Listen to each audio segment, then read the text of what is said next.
자, 오늘 수업은요. 2차 함수의 최대, 최소야. 우리가 구하는 거는 2차 함수에서 나오는 가장 큰 값과 가장 작은 값을 물어봐요. 최대 최소가 여러분들이 어렵게 생각하는 게 최대 최소라고 하면 과연 최대가 뭐고 최소가 뭔지를 많이 물어보는데 우리가 생각할 최대와 최소는 뭐냐면 y값의 최대 최소를 판단하는 거예요. y값의 최대 최소. 자, 이렇게 이야기해도 여러분들은 많이 헷갈려요. 이거는 뭐냐면 높이의 최대 최소 구하는 거야.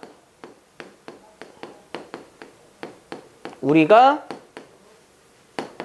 구하는 건 높이의 최대 최소 구하는 거를 머릿속으로 기억을 해서 생각하면 돼. 자, 높이의 최대 최소 구하는 게 어렵지 않아요. 생각을 한번 해봐. 내가 그래프를 한번 그릴게. 내가 그래프를 이렇게 그렸어. 이렇게. 이런 그래프가 있어. 그런데 여기가 대략 100이래. 높이의 최대값은 얼마일까? 100인 거야. 이거 구할 거라고. 우리가 지금 배울 건. 최소는 얼마야? 끝이 없지. 그러면 끝이 없으면 내 눈을 확인할 수가 없지. 그러니까 내 눈을 확인할 수 없다는 건 정확히 얼마인지 말을 못하죠. 그럴 때는 최소값이 없어요 라고 얘기를 해요. 우리가 배우는 내용은 이런 내용에 대해서 설명을 좀 하겠습니다. 자, 그러면 잘 기억을 하세요. 높이가 최대가 될 때, 높이가 최소가 될 때를 구한다고 생각을 한번 해보면 만약 y는 a의 x마 p 제곱을 q 이 그래프를 기준으로 생각 한번 해보자. 이 그래프는 꼭지점이 그렇죠, p, q죠. 그럼 그림 한번 그려볼게요. 자, 아래로 블록이야. 그러면 여기가 p고 여기 q가 되겠죠. 자, 이거는 대신 아래로 블록으로 그렸어. 내가 a가 0보다 크다고 가정을 한 거야. 근데 a가 0보다 작을 수도 있죠. 위로 블록일 수도 있어. 위로 블록일 수도 있다고. 그러면 여기가 꼭지점이 되는 거지. 그러면 그냥 내 맘대로 하고 있습니다. a가 0보다 작을 때. 첫 번째 왼쪽의 그림 보자. 왼쪽의 그림의 최대값은 얼마야? 최대값은? 알 수 없지. 그런 걸 우리는 없다라고 이야기를 해요. 자, 내 눈으로 확인할 수 없는 거는 없다라고 이야기를 해요. 사실 여러분들이 조금 헷갈립니다. 자, 이 x의 최소값은 얼마야? 이 범위에서 만약에 이걸만 보자. x가 가장 작은 값 2지. 최소값은 2a라고 이야기할 수 있어. 이거의 최소값은 얼마야? 그치, 내가 자연수라고 이야기한 게 아니라 3은 안 돼. 2.0000001이겠지. 그런데 정확히 얼마라고 이야기할 수 없잖아. 그럼 얘는 최소값이 없다라고 이야기한다고. 얘는 내 눈을 확인할 수 있으니까 최소값이 2다라고 이야기하고. 그거에 대해서 여러분들 잘 기억을 해둬야 돼. 내가 확인할 수 없을 땐 없다라고 이야기해. 얘는 최대값이 없다. 그럼 이 친구는 최소값이 있어요? 최소값은 어디야? q지. 근데 최소값을 말할 때는 상황도 말해. 어떻게 하냐면 x가 p인 상황에서 최소값은 스몰 m을 씁니다. 미니멈이라서 스몰 m을 써. 최대값은 라지 m을 써요. 맥시멈이라서 라지 m을 써. 그냥 편의상 이렇게 적을게. 최소값은 p의 u 이렇게 얘기한다고. 이게 주어진 함수의 최소값이야. 자, 이거 한번 보자. 이거는 최대값이 얼마야? 그치? x가 p일 때 그치? 라지 m이 q가 되지. 최대값은 라지 m은 q야. 높이가 가장 높은 거. 최소값은 없어. 왜 없다고 이야기하지? 내 눈으로 확인할 수 없으니까. 이런 것들이야. 야, 이 두 가지 상황을 보면서 여러분들은 뭔가를 좀 알겠니? 꼭지점이 존재하잖아. 만약에 아래로 블록일 때는 그 꼭지점이 무조건 최소값이야. 무조건이야. 그 위로 블록일 때는 꼭지점이 최대값이라고. 그래서 어찌됐든 내가 아무런 상황을 주지 않은 상황에서 2차 함수 하나만 딱 보면 최소값 꼭지점, 최대값 꼭지점. 위로 블록인지 아래로 블록인지만 파악하면 돼요. 요게 우리가 하려는 첫 번째 내용이야. 무조건 꼭지점이 존재하면 아래로 블록일 때는 무조건 걔는 최소값이고 위로 블록일 때는 무조건 걔는 최대값이라고. 그림을 보면서 구분할 줄 알아야 합니다. 이게 오늘 배우는 내용이 전부입니다. 이해하고 있죠? 자, 다음 과정 한번 보자. 그래서 우리는 최대 최소를 이러한 식으로 구할 거야. 그런데 여기서 문제 하나가 좀 더 있어요. 내가 여기서 제한된 범위를 줄 거야. 제한된 범위. 지금 현재 나는 꼭지점이 PAU라고 이야기를 했잖아. 그런데 우리가 만약에 상황을 좀 준다면 예를 들면 x가 1에서 4까지에서 최대값과 최소값을 구하라고 하면 그거는 무조건 최대 최소가 다 존재해요. 자, 꼭지점을 내가 점의 좌표로 줄게. 2라고 줄게. 그러면 문제에서 만약 이렇게 하는 거야. 이 함수가 단 x가 1과 4 사이에서 최대값과 최소값을 구하세요라고 물어봐. 그러면 최대 최소는 높이를 말한다고 했죠. 주어진 범위를 줄 때는 바깥쪽은 싹 다 버리고 여기만 봐야 된다는 얘기예요. 여기만 보세요. 여기만. 여기만 볼게요. 자, 여기만 보면 최소값, 높이가 가장 낮을 땐 x가 얼마일 때야? 2일 때지. 이 높이가 가장 낮잖아. 그러면 아래로 볼록인 상황에서는 최소값은 무조건 꼭지점이야. 주어진 범위 안에 꼭지점이 들어있으면. 그러면 최대값은 x가 얼마일 때야? 4일 때지.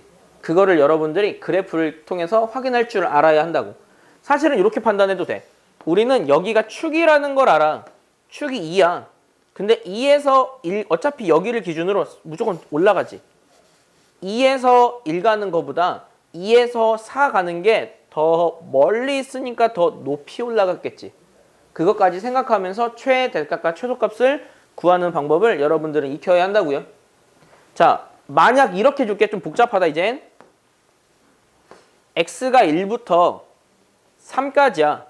꼭지점은 4고 x가 1부터 3까지야. 내가 지금 생각하는 함수는 여기서 시작해서 이렇게 끝나는 함수야. 이렇게. 꼭지점은 여기 있고 주어진 범위에서 최소값은 x가 얼마일 때니? 1일 때지. 최대값은 3일 때야. 여기 같은 경우는 꼭지점이 안에 들었으니까 얘는 무조건 최대 혹은 최소였어. 하지만 그렇지 않은 이 상황에서는 얘를 배제하기 때문에 최대값과 최소값은 무조건 주어진 범위가 있는 양 끝값 중에 하나가 나올 수밖에 없어요. 무조건이야 이건. 그래서 우리가 생각을 하는 건 이거지. 최대 최소를 구하라고 하면 기본적으로 꼭지점과 양 끝값이 후보야. 그 셋 중에 2개가 최대 혹은 최소라고. 그거를 판단하는 방법은 첫 번째는 그래프. 그래프를 통해서 누가 최대인지 최소인지 확인을 해야 해. 그래서 제한된 범위가 있을 때는요. 최대값과 최소값이 달라집니다. 그거는 유형이 너무 많기 때문에 여러분들이 그래프를 그려서 왜 그렇게 되는지를 이해하는 게 중요해. 쉽게 구하는 방법은 나중에 설명해 줄 거야. 오늘 배우는 내용에서 여러분들이 확실하게 이해해야 하는 건 최대 최소는 범위가 없을 때와 있을 때가 달라져. 근데 범위가 있을 때 기억해야 되는 거 확실하게 기억을 하세요. 책 어디다가 좀 적어놔. 최대 최소의 후보는 무조건 꼭지점 아니면 양 끝값이야. 무조건이야. 얘네 밖에 없다고. 후보는 이 2가지밖에 없어. 이 이외에 나오는 경우는 없어요. 자, 이런 거라고. 입안에 반장을 뽑을 거야. 입안에 반장을 뽑을 건데 입안에 반장이 입안에 없는 뭐 예를 들면 민성이가 될 수는 없다고. 입안에 없기 때문에. 후보 자체가 안 되기 때문에 최대 최소가 될 수 없는 거야. 어차피 꼭지점과 양 끝값이면 값은 총 3개입니다. 셋 중에서 최대 최소는 존재해. 근데 꼭지점이 들어있을 때는 꼭지점은 무조건 선정이 된다고. 들어있지 않으면 양 끝값 중에서 최대 최소가 존재. 양 끝값이 뭐냐면 범위를 주었을 때 1부터 3 사이에요 라고 하면 1일 때, 3일 때. 자, 범위가 있을 때. 자, 여기 제한 범위라고 할게. 제한 범위. 제한 범위의 최대 최소의 후보라고 할게. 제한 범위의 최대 최소의 후보. 제한 범위에서는 꼭지점 아니면 제한 범위의 양 끝값이 최대 최소의 후보입니다. 그러면 나중에 되잖아. 시간이 흘러서 나중에 되면은 똑똑한 친구들은 그림을 안 그리고 식만 보고 셋 대입해. 셋 중에 제일 큰 게 최대고 제일 작은 게 최소야. 그렇게 해석하게 돼요. 그래서 후보는 어차피 3개밖에 없으니까 이것만 좀 잘 기억하세요. 실제 말로 하는 거보다 말로 하는 거랑 문제 푸는 게 좀 달라서 문제 풀면서 좀 설명을 해줄게요. 필수 예제 7번이요. 주어진 이차함수의 최대값과 최소값 구하래요. 자, 최대 최소를 구할 때 일단 첫 번째 확인할 거 범위가 있는지 없는지 여부를 확인하세요. 범위 없지. 그러면 얘는 무조건 한 개야. 아래로 볼록일 때는 가장 작은 거, 위로 볼록은 가장 큰 거. 그거는 항상 뭐라고? 꼭지점이라고. 그럼 최대 최소는 꼭지점 구하세요 문제야. 그러려면 암산으로 구해도 되는데 완전 제곱식 한번 해볼게. 얘가 6x까지지. 얼마를 넣어야 돼? 9를 넣어야 되지. 그러면 전개함이 27이야. 실제로 25지. 백 2 해주면 돼. 식을 만들어주는 방법은 그냥 둘이 같게 맞춰주는 작업으로 정리를 좀 합시다. 이게 방법 자체가 실제로 중학생들이 배우는 방법과 좀 달라져. 니네가 익숙해지면은 만드는 건 어렵지 않다고. 근데 좀 어려워요 하는 친구들은 꼭지점의 좌표 공식 알아? 꼭지점의 x좌표 공식? 마이너스 2의 분의 b. 이거 암기하라 그랬지. 이렇게 해가지고 암산으로 꼭지점을 구해도 돼. 그래서 3 나오거든. 자, 꼭지점이 3이고 마이지. 그럼 이 친구는 아래로 볼록이지. 그럼 이 3, 마이라는 친구는 최대값, 최소값. 최소값. 그러면은 x가 마이일 때 최소값은 3이에요 라고 이야기하면 된다고. 알겠니? 최대값은 없음. 이렇게 표시해주면 돼. 실제 답 적을 때는 이런 식으로만 적어줘도 돼. 학교 서술형일 때만 최대값, 최소값 이름 적어주고 최대값은 없다 라고 얘기해주고 이렇게 구하면 됩니다. 이 친구 한번 보자. 이 친구는 위로 볼록이야. 최대값이 있을까? 최소값이 있을까? 최대값이 있겠지. 이번에 공식 한번 해볼게. 마이너스 2분의 b라 그랬잖아. 마이너스 2a분의 a는 마이너스 2분의 1이야. b, 마이. 이렇게 공식 써도 돼. 그럼 자, 여기 플러스 플러스로 바뀌고 계산하면 1이지. 그래서 여기는 마이 컴마 뭐가 된다고? 꼭지점의 좌표가. 자, 마이 컴마야. 여기다 마이 집어넣어. 그럼 얼마가 되냐면 7? 그래서 꼭지점이 마이 컴마 7인 거 암산으로 구했지. 그럼 얘는 최대값, 최소값? x가 마이일 때 그치? 최대값 7이에요. 단 최소값은 없음. 이렇게 이야기하면 된다고. 상황 자체가 생각보다 간단하죠? 최대 최소는 이런 식으로 구하면 됩니다. 자, 방금은 기본적으로 구하는 거였고 이번엔 이렇게 알려줘. 이차함수에 얘가 여기에서 최대 최소를 갖는데 최대값 혹은 최소값을 갖는데 자, x가 마일에서 최소값이 마 6이래. 지금 얘는 뭘 알려준 거게? 무엇을 알려줬을까? 야, 최소값이 그렇지. 꼭지점을 알려준 거라고 해석하라고. x가 마일일 때 마 6이라 그랬지. 이 친구의 꼭지점은? 그렇지. 꼭지점이 마일 컴마 마 6이면 처음부터 그냥 PQ를 구하려고 하지 말고 그냥 식을 세워.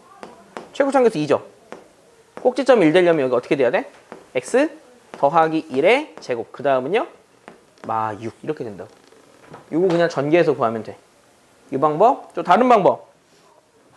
다른 방법은 이런 방법 괜찮습니다. P 구하기.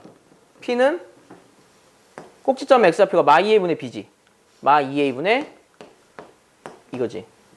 이렇게 되는 거야. 근데 그게 마 1이야. P 얼마? P 4. P가 4인 거 구해. 그 다음에 여기다가 이거 컴마 이게 되도록 Q를 설정하면 돼. X에 마 1 집어넣어서 6 나오도록. 마 6 나오도록. 두 가지 방법 다 이해되나요? 이것도 외우고 이것도 할 줄 알고. 꼭지점을 알려줬을 때는 앞에 있는 유형이랑 굉장히 흡사한 유형이 됩니다. 자, 최대값이 4래. 아무것도 안 알려줬네. 최대값이 4래. 그런데 흔히 앞문제에서는 최대값이 x가 얼마일 때를 알려줬는데 안 알려줬지. 야, 얘는 x가 얼마일 때 최대값이냐? 그렇지. 마 2a분의 b를 하라고. 마 2a. 2 곱하기 a는 마 1이지. b는 2지. 그럼 뿔돼서 x좌표 얼마 나와? 1,4지. 꼭지점 1,4인 거야. 그럼 k 어떻게 구할래? 그것도 좋은데 난 지금 한 점을 알고 있는데 벌써 대입해버려. 나는 지금 x가 1일 때 4인 걸 알잖아. x에 1 집어넣어서 4가 되는 k를 찾아도 된다고. 자, 이런 방법도 돼. 방금 이야기한 것처럼 최고차항계수가 마 1이니까 x마 1의 제곱 뿔 4 해도 된다고. 방법은 두 가지예요. 둘 중에서 직접 해보고 여러분들이 편한 방법대로 문제를 해결하면 되니까 잘 이해할 수 있겠네요. 자, 그 다음은 제한 범위에서 최대 최소래. 얘는요, 여러분들이 헷갈리니까 무조건 그림 그려줄게요. 자, 이 친구의 최대값과 최소값을 구하래. 그러면 누가 물어보지 않더라도 꼭지점부터 구하세요. 이게 x마일의 제곱 뿌리가 돼. 완전 제곱식을 했어 벌써. 그러면 이 꼭지점의 좌표는 1,2지. 그림 한번 그려볼게요. x가 1일 때 2야. 여기를 기준으로 위로 볼록이에요? 아래로 볼록이에요? 아래로 볼록이야. 아래로 볼록으로 이런 식으로 그리면 되고요. 자, 디테일을 주기 위해서 딱 한 값 정도만 표시하자. 여기 얼마게? 3이야. y절표는 뒤에는 상수항이라고 했잖아요. 이거야. 이 상황에서 첫 번째 x가 자 마일부터 2까지야. x가 마일부터 2까지라고 하면 여러분들 바깥쪽은 볼 필요 없어요. 여기만 우리의 함수인 거야. 여기만. 자, 그러면 최소는 x가 얼마일 때? 1일 때 그 값은 높이가 얼마냐고. 2. 높이를 말한다고, 최소값은. 자, 최대는 x가 얼마일 때? 마일일 때. 그 값은 얼마일까? 대입 한번 해보자. 6. 이렇게. 어떻게 하는지 알겠지? 첫 번째 상. 주어진 함수에 위식에 대입해도 되고 아래식에 대입해도 돼. 아무데나 대입해도 되니까 계산하기 쉬운 식에 대입하면 돼. 어차피 위 두 식이 똑같은 식이니까. 자, 두 번째 마일부터 0까지래. 이번에 볼 거는요. 자, 마일에서 0까지만 볼 거야. 그러면 우리가 구하는 함수는 여기부터 여기까지지. 그러면 꼭지점이 들어있지 않지. 그럼 꼭지점은 당연히 최대 최소가 안 되는 거라고. 그러면 x가 마일일 때 얼마였지 아까? 6이었지. 얘가 최대고 x가 0일 때가 최소라고. 이해됐지? 사실 이거를 그림을 안 그리고 하는 친구들은 어떻게 하냐면요. 꼭지점을 기준으로 생각해요. 꼭지점을 기준으로 어차피 여기서부터 이쪽으로 증가해. 쭉 뻗어나가. 그러면 한 칸 떨어진 아이보다 두 칸 떨어진 아이가 더 높이 올라갔겠지. 최대는 마일, 최소는 0 이렇게 구하기도 한다고. 잘 연습을 좀 해놓으세요. 자, 이거 한번 해보자. 이거는 그림 안 그리고 할 거야. 여러분들이 잘 이해를 해야만 풀 수 있어요. 최대한 이해하려고 노력을 하세요. 주어진 범위에서 2차 함수의 최대값이 4래. 그러면 꼭지점부터 확인하자고. 자, 마 2로 묶으면 얘가 x마 2의 제곱. 그 다음에 얼마냐면 1이구나. 그러면 얘 전개하면 마이니까 뿔 k 이런 식이 돼. 너무 암산했냐? 이렇게 하면 돼. 자, 완전 제곱식을 만들었다고 합시다. 그러면 얘는 꼭지점이 x가 1일 때지. 그럼 x가 1일 때는 위로 볼록이니까 최대값일까 최소값일까? 최대값이야. 그럼 최대값이 4지. 그럼 x가 1일 때 4니까 k는 2 이렇게 나온다고. 그 다음에 최소값을 구하래. 최소값은 x가 얼마일 때일까? 3일 때지. 여기랑 가장 멀리 떨어져 있을 때. 그때의 값을 구하면 돼. 다시 설명해줄까? 그림 그려줄까? 그러니까 내가 지금 뭐 하는 거냐면 얘들아, 내가 지금 몇 번 그림 그려줬지. 그림을 그려주면은 여러분들이 그 그림이 머릿속에 눈으로 봤기 때문에 그릴 수 있어. 그렇게 하고 없는 거를 보면서 그리는 연습을 하는 거야. 항상 그리면 좋지. 그래, 그림 그리는 게 맞아. 그런데 그것도 좋은데 여러분들이 그 그림을 머릿속으로 그리는 연습을 하는 것도 중요하다고, 현재는. 그게 시간이 흘러서 그려지면은 최대 최소는 더 이상 어려운 문제가 없는 거야. 다시 설명할게요. 그림만 빨리 그려서. 이 친구는 꼭지점이 1,k 더하기야. k 더하기가 얼마인지 모르니까 내 마음대로 그냥 찍는 거야. 그 다음에 이러한 위로 볼록 함수라고. 주어진 함수는 1부터 3까지래. 1부터 3까지래. 당연히 1일 때가 최소면 가장 양 끝에 있는 3일 때가 최소라고. 1에서 최대면 3에서 최소라고. 왜냐하면 최대 최소의 후보는 꼭지점 아니면 양 끝값이라 그랬잖아. 꼭지점이자 한 끝값이 벌써 최대가 됐으니까 남은 한 끝값이 최소라고. 그런 식으로도 생각할 수 있어야 돼. 알겠죠? 그래서 우리가 하는 내용은요, 이게 답니다. 정말 이게 다니까 여러분들 좀 꼼꼼히 좀 풀어오세요. 숙제는 오늘 배운 데까지인 145쪽까지가 숙제예요. 그거 좀 잘 해오고, 뒤쪽에 어려운 문제 많아. 그거는 니네 이거 한번 끝나면 다시 한번 정리해 줄 거야. 그래서 오늘 수업은 여기까지만 하겠습니다.